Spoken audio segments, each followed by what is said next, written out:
তাহলেই হবে এরকম পয়সার বৃষ্টি। তবে এটা ব্যবসা ভালো হচ্ছে না, ব্যবসাতে খুবই লস যাচ্ছে, তাহলে খুব শুদ্ধ মনে করে ফেলুন এই টোটকা এই পৌষ মাস থাকতে থাকতে, তাহলেই হবে এরকম পয়সার বৃষ্টি। তবে এটা কিন্তু একদম নিয়ম মেনে চলতে হবে, না হলে অনিয়ম বেনিয়ম হলে কিন্তু এখান থেকে ফল লাভ করা খুব মুশকিল।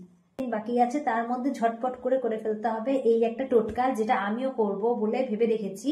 আমি যাতে ভুলে না যাই তাই তাড়াতাড়ি আপনাদেরকেও জানিয়ে দিচ্ছি, যাতে আপনাদের কমেন্ট আসতে থাকে আর আমার মাথায় তাড়াতাড়ি করে এই জিনিসটা থেকে যায় যে হ্যাঁ এটা আমাকে করতে হবে আর এইভাবে করতে হবে প্রসেসটা। তো প্রসেসটা চলুন ঝটপট শুনে নিই। সেটা হচ্ছে যে পৌষ মাসের যে কোনো বৃহস্পতিবার আপনাকে শুদ্ধাচার করতে হবে। মানে শুদ্ধাচার বলতে খুব বেশি কিছু ভয়ের কিছু ব্যাপার না, জাস্ট ভালো একটা সুন্দর কাঁচা সুন্দর করে রাখা হয়েছে, যেটা বেশ ছোঁয়া হবে না, এরকম একটা জামা কাপড় পরতে হবে, সুন্দর করে চান করে আসতে হবে, সেই জামাটা পরে এসে ঠাকুর ঘরে বা যেখানে ঠাকুর আপনার আছে সেখানে বসতে হবে। বসার পরে আপনারা নেবেন একটা হলুদের ছোট্ট গাঁট, হলুদের শুকনো হলুদের যে গাঁটগুলো পাওয়া যায় আপনারা জানেন, দশকর্মা ভান্ডারে এগুলো পাওয়া যায় ভালো, তো সেখান থেকে নিয়ে আসবেন। নিয়ে এসে আপনি আপনার যে বৃহস্পতির দেবতা অথবা অথবা যদি আপনি সেটা না জেনে থাকেন, অনেকেই জানেন না, তাহলে আপনি বিষ্ণু দেবতার পায়ের কাছে সেইটা নিবেদন করবেন এবং তার সামনে সেই ফটোর সামনে বা আপনার বাড়িতে যদি মূর্তি থাকে তার সেই বিষ্ণু দেবতার মূর্তির সামনে আপনি